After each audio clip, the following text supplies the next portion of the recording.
We have said that the people of South Africa want action, they want solutions, and they want government to work for them. All members of the executive have been directed to focus on those agreed actions that will make a meaningful difference and change now, that will also enable real progress within the next year, and that will lay a solid foundation for a sustainable recovery into the future. All parts of government are focused on addressing those issues that concern South Africans the most, they being load shedding, unemployment, poverty, and the rising cost of living, and crime and corruption.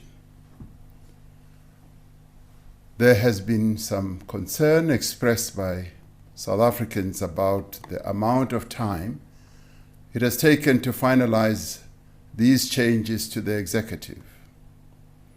This delay is the result of a number of processes that needed to be followed, some of which relate to the requirements of our Constitution relating to the appointment of members of the national executive of our country.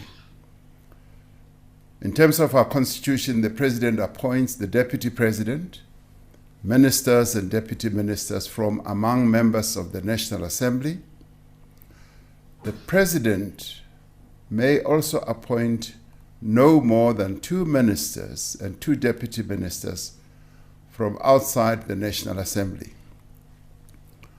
Understanding that just over 1 year remains in the term of this 6th administration, these changes I'm announcing are not about overhauling the national executive. The changes that I'm announcing now are intended to fill vacancies that have occurred in the executive and to direct government more effectively towards the areas that require urgent and decisive action.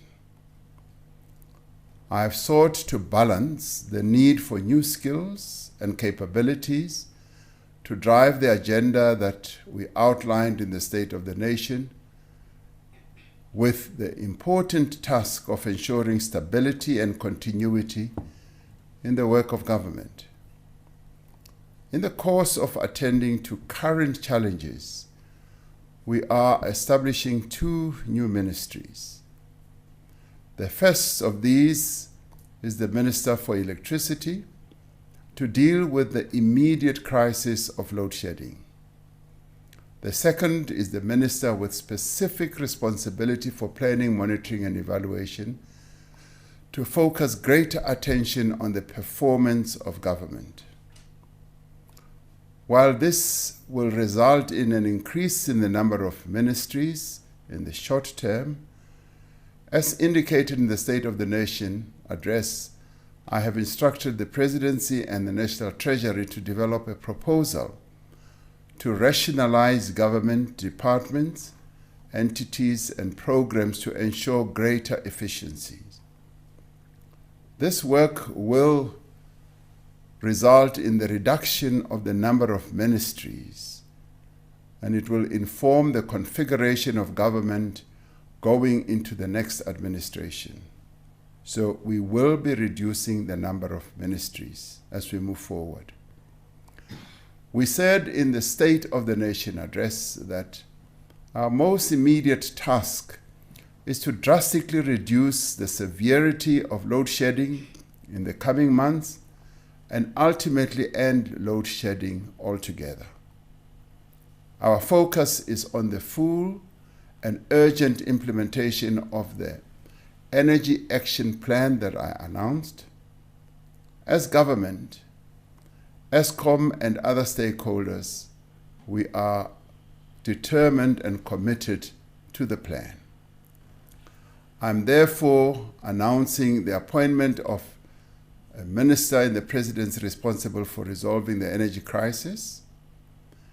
The primary task of the new minister will be to significantly reduce the severity and frequency of load shedding as a matter of urgency. Of course, working with a whole range of other entities.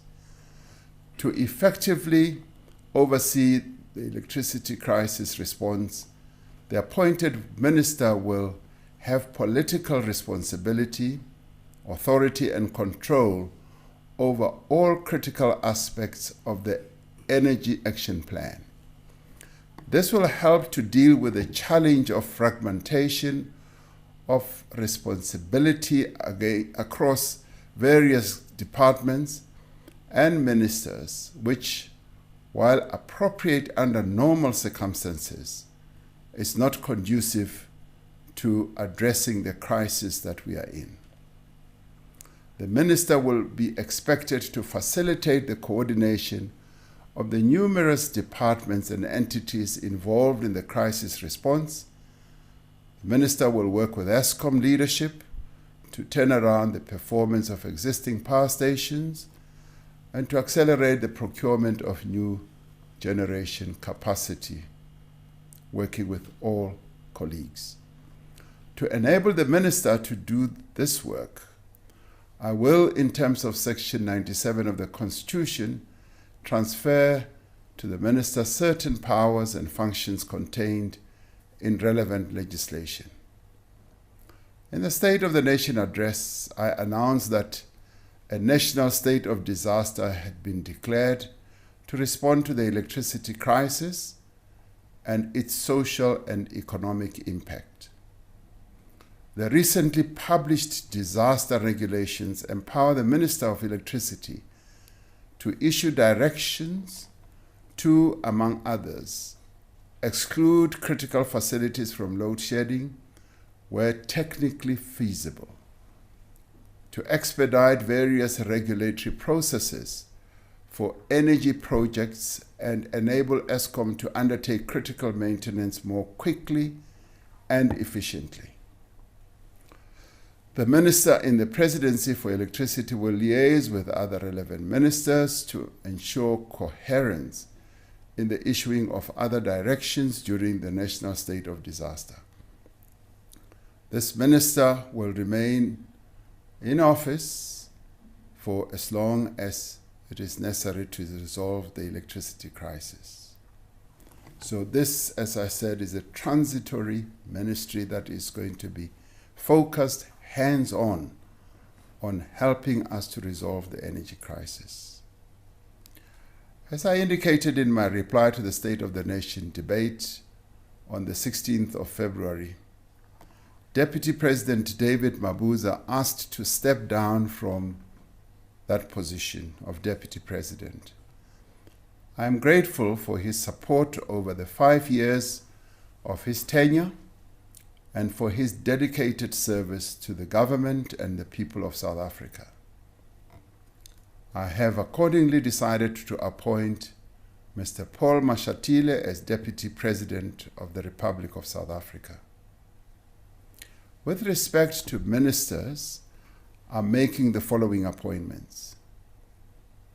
Minister in the Presidency will be Ms. Khumbudzo Ntshavheni, who will be responsible for the various tasks in the presidency ranging from South African state security,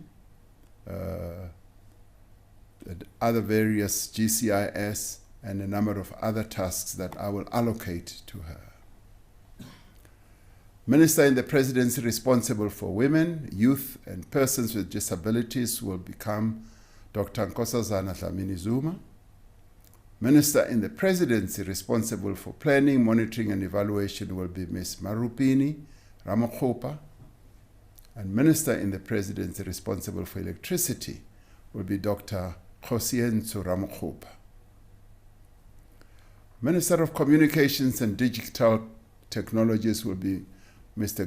Mondli Gungubele. Minister of Cooperative Governance and Traditional Affairs will be Ms. Thembi Nkadimeng. Minister of Public Service and Administration will be Ms. Noxolo Kivit. Minister of Public Works and Infrastructure will be Mr. Sihle Zikalala. Minister of Sports, Arts and Culture will be Mr. Zizi Kodwa. Minister of Tourism will be Ms. Patricia de Lille. Minister of Transport will be Ms. Sindisiwe Chikunga. With respect to Deputy Minister, I'm making the following appointments. Deputy Ministers in the Presidency will be Ms. Nomasonto Mutaung and Mr. Kenneth Murolong. Deputy Minister in the Presidency responsible for women, youth and persons with disabilities will be Ms. Sisisi Tolashe. Deputy Minister in the Presidency responsible for planning, monitoring and evaluation will be Ms. Pinky Kekana. There will be 2 Deputy Ministers for Corporate Governance and Traditional Affairs, as there are 2 distinct areas of responsibility. Mr. Pax Tau will largely be assisting with local government, and Mr. Zolile Benz Ngamashe with traditional affairs. There will be 2 Deputy Ministers for Water and Sanitation, Mr. David Mahlobo and Ms. Judith Chabalala. Deputy Minister of Public Works will be Ms. Bernice Swart. Deputy Minister of Small Business Development will be Ms. Dipuo Peters. Deputy Minister of Public Enterprises will be Mr. Obet Babela. Deputy Minister of Transport will be Mr. Lisa Mangu. I now wish to extend my appreciation to all outgoing ministers and deputy ministers for their service to this administration and to the people of South Africa.